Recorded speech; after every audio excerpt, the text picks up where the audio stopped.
Getting your video programming wrong can be most irritating. That's why Panasonic have developed this ingenious method. The digital scanner reads the channel, date, time and duration, and then flashes the information into our slim, compact video. The picture will be pretty good and pretty easy to get right every time. The latest series of videos from Panasonic. We think we've thought of everything.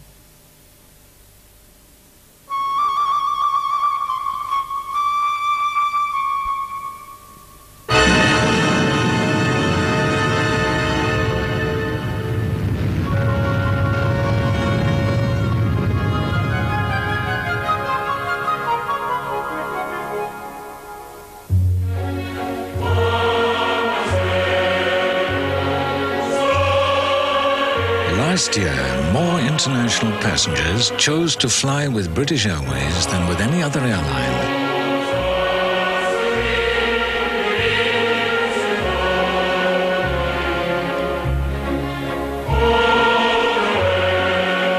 In fact, last year, British Airways planes travelled over 150 million miles.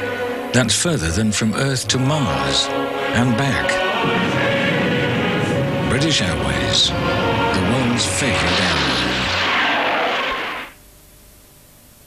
Look at this Croft original gift box to you. Smart, refined and tasteful. Just like the chaps who drink the stuff, eh, what? I reckon most of them, sir. Good evening. Arguments have broken out between the two airlines using London City Airport over the ban on flights to Paris. The Civil Aviation Authority grounded all Paris flights because of safety fears over using uncontrolled airspace. There's a radar blind spot between Sevenoaks and the south coast, where 3 near misses have been reported since the airport opened in October. Eurocity Express accused rival Bryman of using threat and confrontation with the CAA and say Paris flights were safe. Bryman say they'll give their side to a CAA inquiry tomorrow. Meanwhile, David Learmont of Flight International says it's for pilots to judge.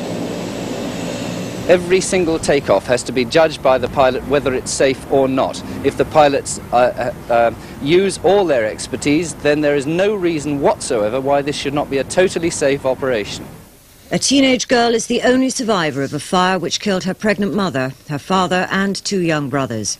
Godfrey and Jennifer Niarco and their sons Jonathan, 6, and Alexander, 2, died in the blaze which gutted their maisonette in Clapham. The couple's 13-year-old daughter Ruth was rescued by neighbours from a first-floor window ledge. More than 100 families have been given a special Christmas present by Brent Council, a home. They've been moved out of bed and breakfast hotels into special flats until council housing becomes available. It'll save the council £1 million in hotel bills. A survey by the local government union Nalgo has found that up to 1/3 of London's social worker positions are vacant.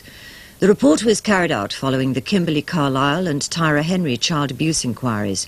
The union blamed pay, stress and bad publicity for recruitment problems.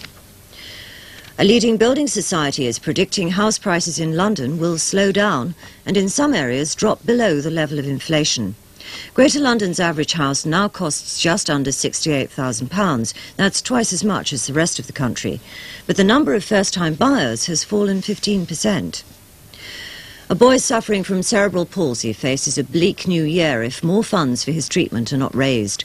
Wayne Stevens, who's 7, is on a ventilator 20 hours a day at his home in Dunstable. It's the latest phase of intensive therapy that's working wonders for him. But his parents may have to sell their home to pay for Wayne's visits to America for special treatment. Thames weather tonight will be mainly dry and mild. Tomorrow will start with a little light rain in the morning, but it'll brighten up in the afternoon. Mild with the high 11 Celsius, 52 Fahrenheit. And that's it. We'll be back with more Thames news at 9:25 tomorrow. Now, the concluding part of North and South, Book 2.